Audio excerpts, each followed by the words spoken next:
On n'y pense pas toujours, mais nos jours fériés ne sont pas juste des cases rouges dans l'agenda. Ils racontent une histoire, notre histoire. Aujourd'hui, dans ce décryptage, on plonge au cœur du calendrier civique des pays catalans.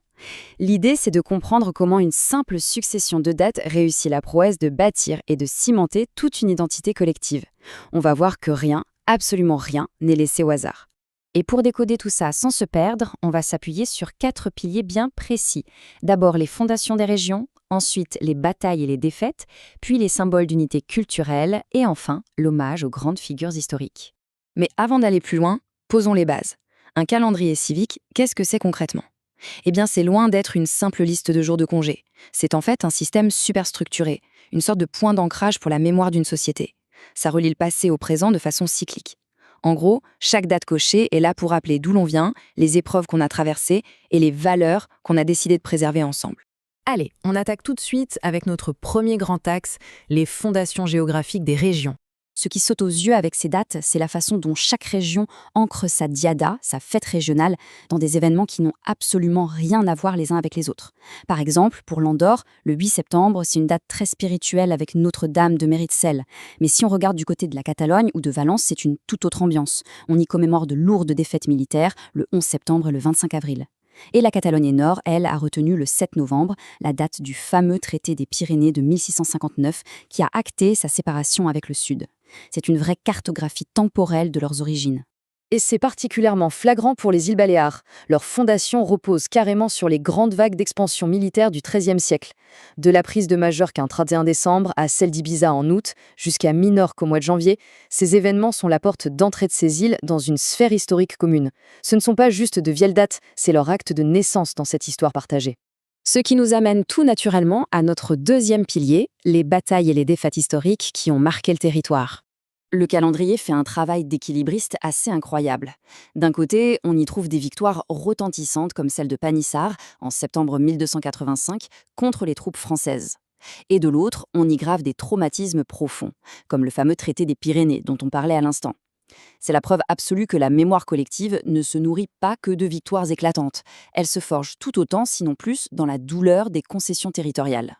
Et si on prend l'un des conflits les plus marquants, la guerre de succession, le calendrier ne garde pas qu'une seule date. C'est une vraie frise chronologique implacable.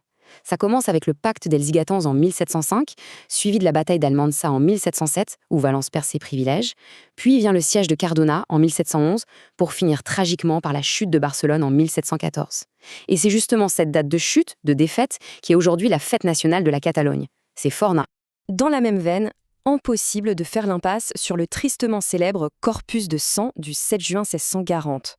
Ce calendrier assume totalement les moments de rupture brutale.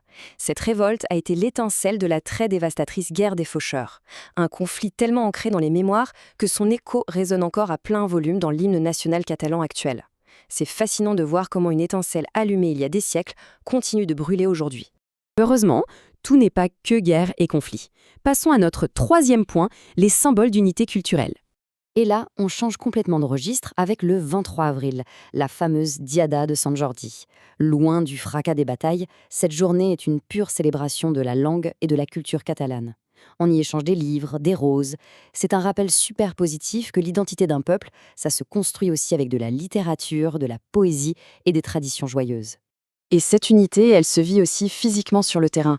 L'allumage de la flamme du Canigó à la Saint-Jean, le 24 juin, agit comme un lien invisible qui unit les gens par-delà les frontières modernes.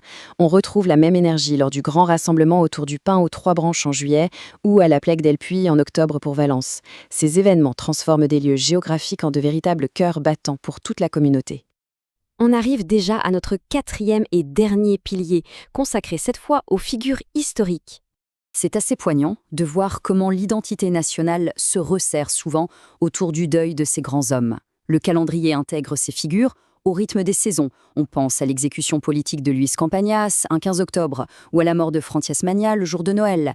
Mais il y a aussi de la place pour les génies littéraires. Le 10 juin, par exemple, honore le poète national Jacint Verdaguer. Ça prouve bien qu'ici, les poètes sont considérés comme de véritables architectes de la nation. Le calendrier n'hésite pas non plus à documenter froidement les soubresauts politiques du XXe siècle. On y lit les tentatives de libération et leurs conséquences tragiques, presque comme dans un livre d'histoire ouvert. L'incursion de Prats de Moulon en 1926, les événements tendus du 6 octobre 1934, jusqu'au sombre assassinat des frères Badia en 1936. Tous ces épisodes de haute voltige politique sont inscrits noir sur blanc dans la mémoire annuelle. Et derrière les leaders de premier plan, il y a aussi les penseurs, les fondateurs et les stratèges.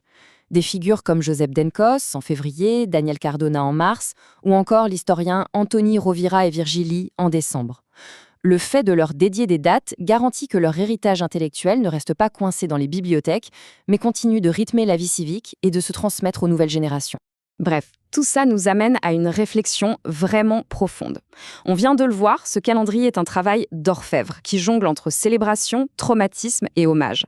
Mais alors, dans quelle mesure le choix ultra précis de ces dates dicte-t-il la façon dont cette société se définit aujourd'hui ?